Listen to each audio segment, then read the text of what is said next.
The world is facing complex challenges from climate change to inequality.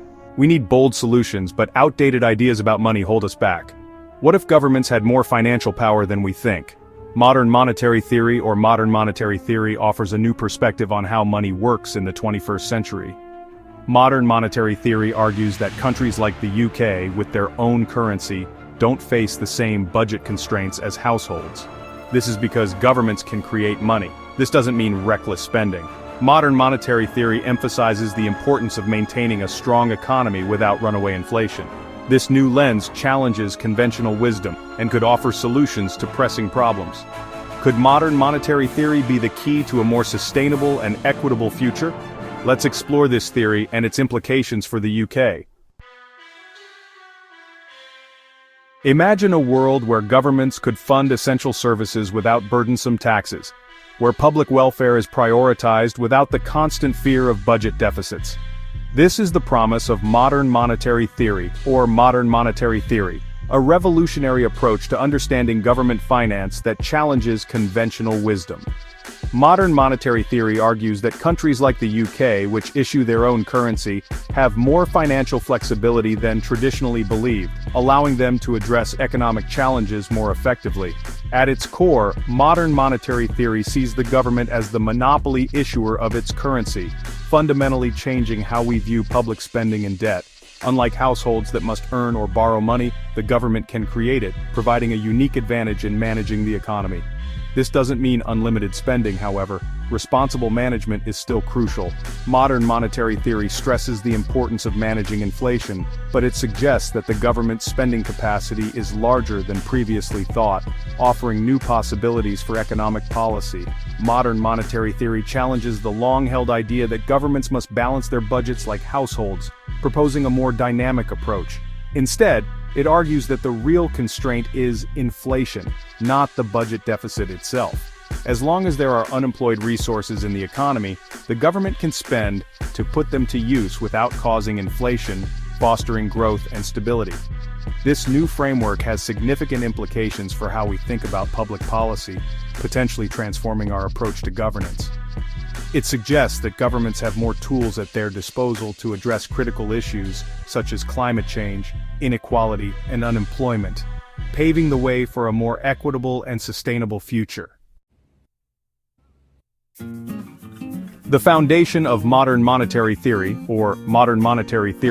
lies in understanding the concept of sovereign currency. A sovereign currency is one that a country, like the UK with its pound sterling, has complete control over issuing and regulating. The Bank of England, acting on behalf of the government, can create new pounds electronically, adding to the nation's money supply.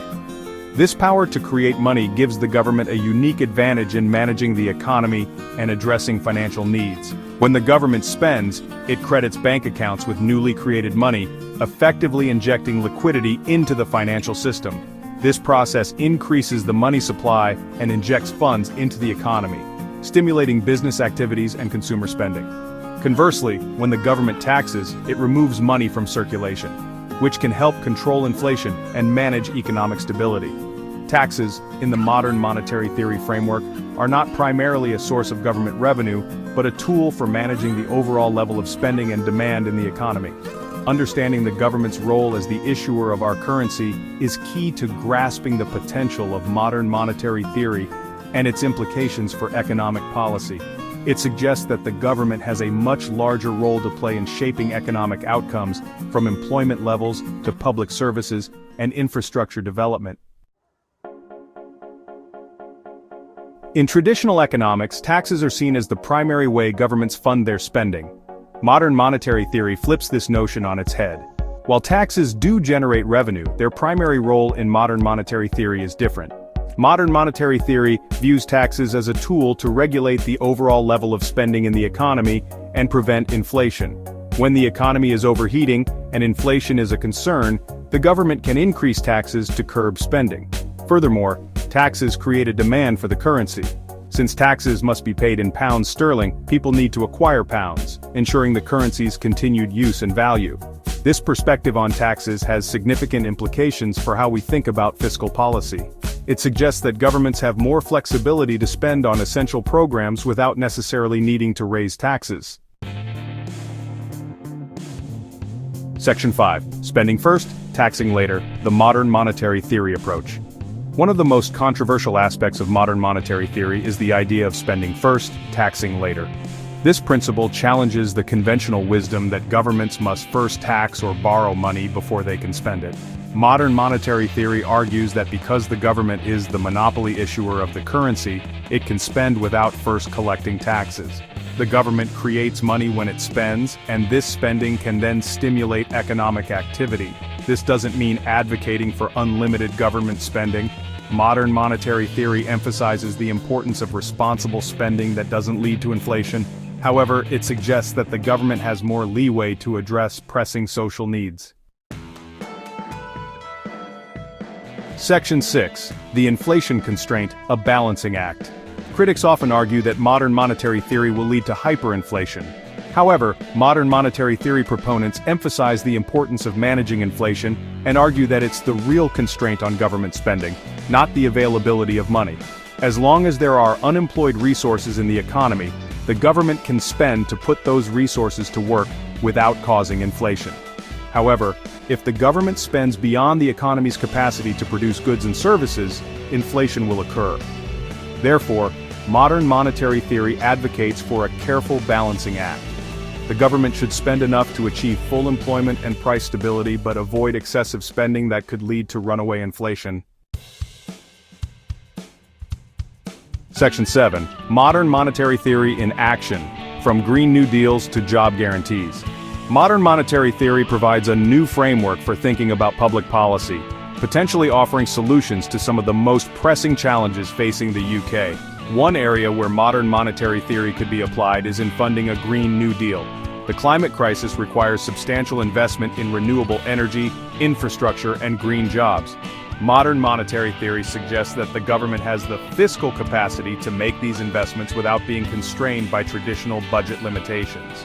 Another potential application is a job guarantee program.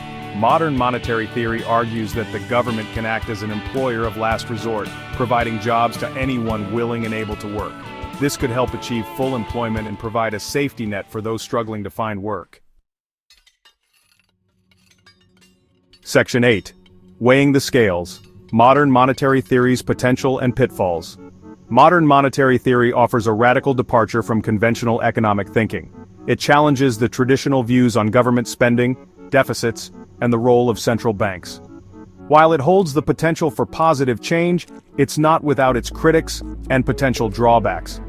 Proponents argue that modern monetary theory can lead to a more equitable society by enabling governments to invest in public services and infrastructure without the fear of increasing national debt. On the one hand, modern monetary theory provides a new lens through which to view government finance, suggesting that countries like the UK have more fiscal space than traditionally believed. This perspective could fundamentally alter how we approach budgeting and economic policy. This could open doors to funding ambitious social programs and tackling critical issues like climate change. Imagine the possibilities if governments could freely invest in renewable energy, education, and healthcare. On the other hand, critics argue that modern monetary theory could lead to uncontrolled inflation and excessive government spending. They worry that without traditional fiscal constraints, governments might overspend, leading to economic instability. They contend that modern monetary theory's reliance on the government's ability to create money is risky and could have unintended consequences. The fear is that this could undermine the value of the currency and erode public trust in financial institutions. Ultimately, modern monetary theory is a complex and evolving theory. It requires careful consideration and robust debate among economists, policymakers, and the public. While it has the potential to revolutionize how we think about money and government, it's crucial to approach it with a balanced perspective, carefully weighing its potential benefits against its risks. Only through thorough analysis and open dialogue can we determine the true viability of modern monetary theory. What do you think about modern monetary theory? Share your thoughts in the comments below.